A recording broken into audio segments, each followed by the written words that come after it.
तो ऊपर वाले की तस्वीर लगाइए अपने मन के कक्ष में।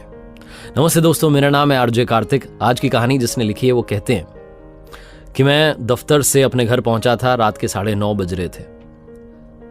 हल्की हल्की बारिश हो रही थी। ऑफिस की कार से जो ड्राइवर था वो मुझे छोड़ के जा चुका था। मैं घर में पहुंचा तो अचानक सरदर्द बढ़ गया। घर में मेरे सिवा कोई था नहीं, बीवी बच्चे अपने नानी के यहाँ गए हुए थे। तो मैं दवाई ढूंढने लगा सरदर्द की, लेकिन मुझे मिली नहीं। मैंने सोचा पास में दुकान है, जाकर के ले आता हूँ। बाहर निकला तो बारिश थोड़ी बढ़ चुकी थी, गाड़ी थी नहीं, ड्राइवर था नहीं। तो मैंने रिक्शे वाले को आवाज़ दी। वहीं पास में मंदिर का काम चल रहा था, उसमें वो रिक्शे वाला जो था वहीं मंदिर के ही जो प्रांगण था उसमें ही वो रहता था और सुबह शाम रिक्शा चलाता था। रिक्शे वाले भाई साहब मेरी तरफ आए। मैंने उनसे कहा कि दवाई की दुकान तक चलना है। उन्होंने कहा ठीक है। 50 रुपये मुझे बताए। हम चल दिए। लेकिन वो रिक्शे वाले को मुझे देख करके लग रहा था कि बंदा बड़ा परेशान है, उसकी हालत ठीक नहीं है। तो मैंने पूछा कि भाई साहब क्या बात हो गई। तो उन्होंने बताया कि 2-3 दिन से शरीर में दर्द है, हल्का हल्का बुखार है, लेकिन क्या करें, कोई सवारी नहीं मिल रही है, पैसे मिल नहीं पा रहे हैं, दवाई खरीद नहीं पा रहा हूँ। भगवान से पूजा पाठ में बस कहता रहता हूँ कि आप ही देखो। इसी उधेड़ बुन में हम पहुंच गए दुकान तक। मैं उतरा और दवाई की दुकान की तरफ गया तो फटाफट से अपने लिए दवाई ली और उन रिक्शा वाले भाई साहब के लिए भी दवाई ले ली। सर दर्द तो मुझे हो रहा था, उनको बुखार था। दोनों की दवाइयां मैंने लेकर के अलग अलग पैकेट बनवा लिया। और मैं सोचने लगा कि ये जो भाई साहब हैं, क्या इनकी मदद के लिए मुझे भगवान ने भेजा?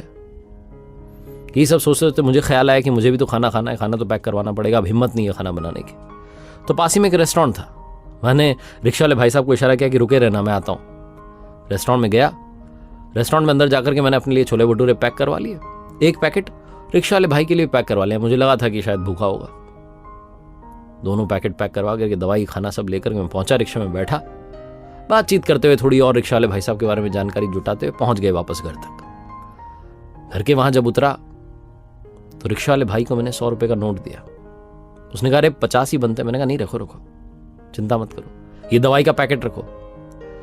एक गोली अभी, एक गोली सुबह, एक एंटीबायोटिक भी अभी और एक एंटीबायोटिक सुबह। सारा उनको कोर्स समझाते हो कि 3 दिन का कोर्स है, आप ले लेना, आप ठीक हो जाओगे। और ये आपके लिए छोले भटूरे का पैकेट। पहले खाना खाना, फिर दवाई लेना, फिर सो जाना, सब अच्छा होगा। जब मैं बोल रहा था तो भाई रोता जा रहा था। मैंने कहा क्या बात हो गई? तो रिक्शा वाले भाई ने कहा कि आपको पता है, मैं भगवान से कहता था कि कोई अच्छी सवारी भेजो जो मेरी मदद कर दे। आज उन्होंने आपको अपना दूत बना के भेज दिया। मैं उनसे कहता था मेरे लिए दवाई का इंतजाम करवा दो, शरीर में बड़ा दर्द रहता है। आपने दवाई दे दी। और मेरी कई दिनों से इच्छा थी, कई महीनों से, कि मुझे छोले भटूरे खाने को मिले। आज आप छोले भटूरे लेके आ गए। मैंने तो आपसे कहा भी नहीं था। सब वो करवाता है, वो प्रभु की इच्छा, प्रभु की इच्छा, ऐसा कहते जा रहा था। और मैं सोचते जा रहा था कि मैं जिस रेस्टोरेंट में गया वहां मेन्यू में इतने सारे ऑप्शंस थे। थाली थी, समोसा था, कचौरी थी, डोसा था, सब था। मैंने छोले भटूरे क्यों उठाए?